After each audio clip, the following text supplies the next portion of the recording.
Ahora, respecto al tema de globalismos, nacionalismos, izquierdas y derechas, el ser puristas o simplistas en estas condiciones del siglo XXI es un poco tonto, ¿no?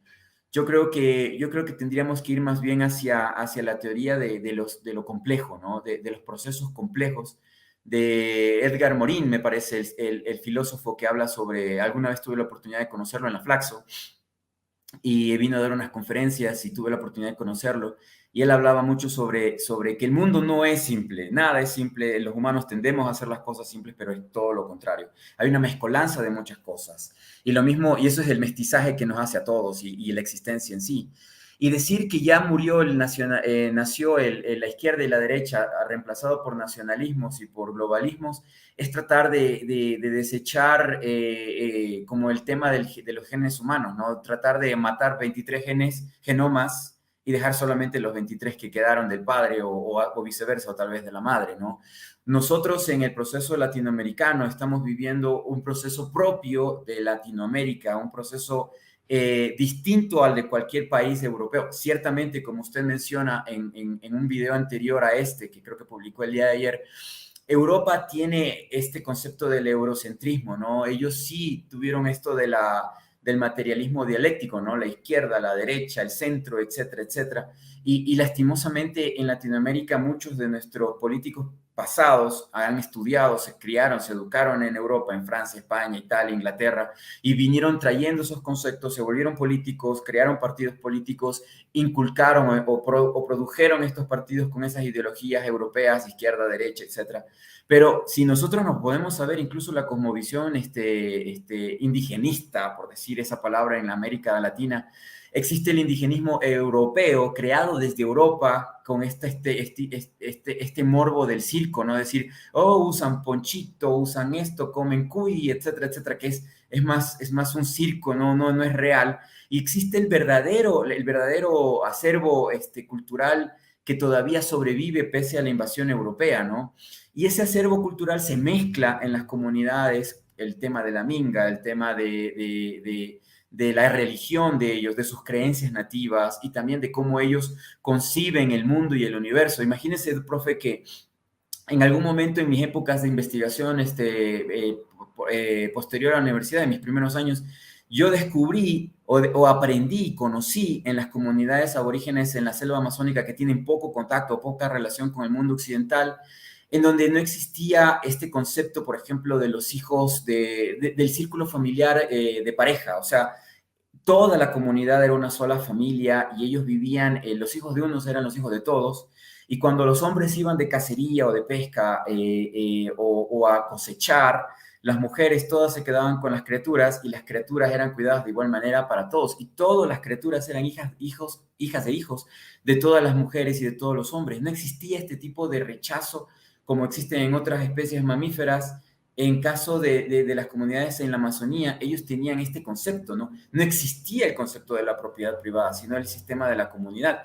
Eso se perdió con los europeos, obviamente cuando llegaron acá se impusieron otros conceptos de Europa, pero de todas maneras, algunas de esas condiciones todavía coexisten o existen en muchas regiones de nuestra patria grande, lo existe también en Centroamérica de cierta manera, y esa visión está llevando a mezclarse con lo que nosotros tenemos en América del Sur, por lo menos, porque existe, por ejemplo, el tema del Pachacuti, que existe todavía el concepto de la Via Yala y etcétera, etcétera, etcétera. En el Ecuador, de alguna u otra manera, tratamos de convivir con eso. En Bolivia el proceso ha sido mucho más orgánico, real. En Perú ha sido desechado completamente la identidad indígena, la identidad aborigen, que incluso, perdón, para terminar solo esto, volviendo al tema de lo de América, volviendo al tema de la epistemología y de la semiática y de la semántica, mire lo que hicieron los españoles europeos.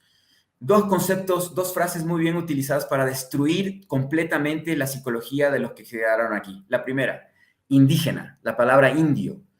Nos metieron en la cabeza el concepto de que los que habitan aquí, los que son aborígenes, vienen de la India, ni siquiera son americanos, no proceden de estas tierras, por lo tanto no tienen el derecho de reclamar territorios propios de estas tierras, sino que los europeos podían hacerlo.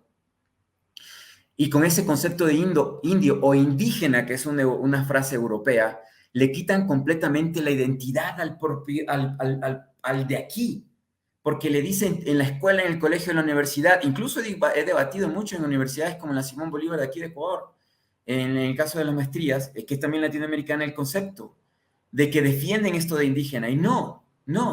Por lo menos los ingleses respetaron ese concepto y lo aceptaron, por ejemplo, en Australia, que les dicen aborígenes. Y después los aborígenes que quedaron lucharon con juicios para que se les devuelvan sus territorios de los blancos europeos, ingleses o de Europa que les quitaron territorios. Por lo menos en Australia se ha aceptado esa historia, ¿no?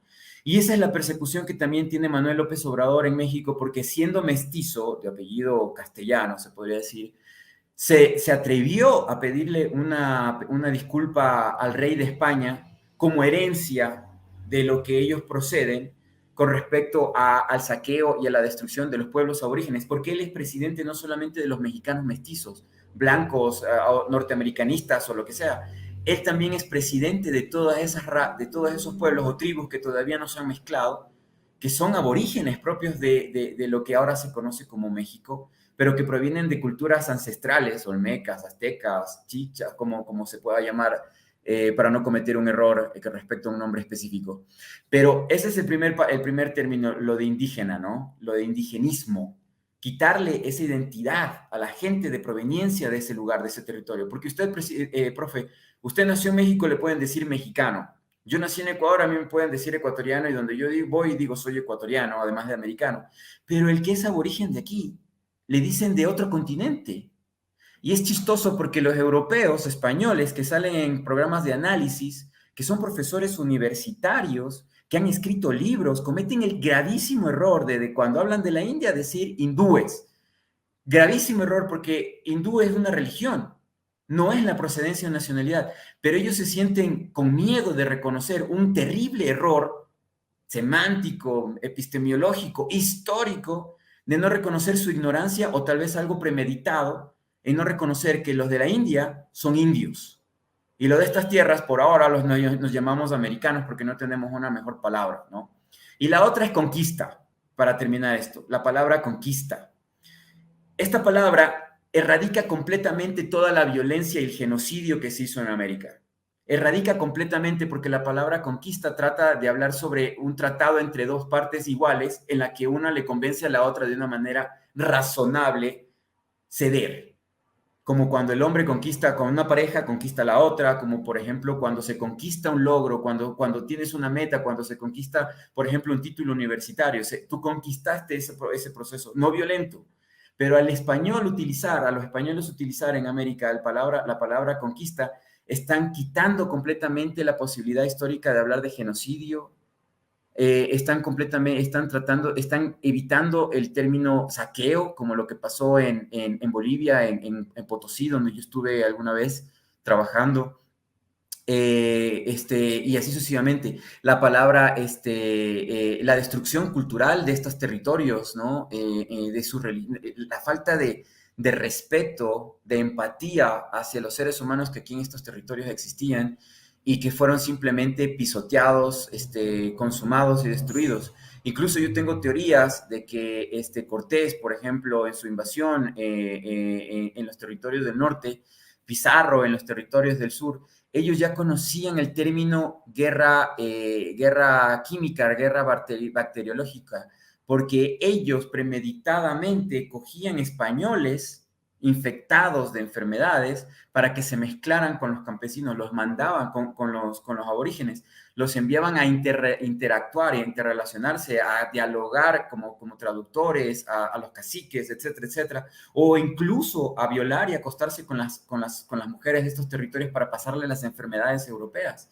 Y así lograron que se expandan estas enfermedades para matar a las personas de estos territorios de una manera atroz, ¿no? Como pasó en lo que era el Tenochtitlán, ¿no? Y también pasó aquí mismo, el mismo proceso pasó también aquí en lo que era el territorio de los Quitucaras, donde me encuentro ahora, que es Quito, y donde también pasó en Cusco y donde también pasó en otros territorios. Ellos conocían las capacidades de las enfermedades, de lo que puede provocar una guerra biológica, ¿no? Y lo utilizaron.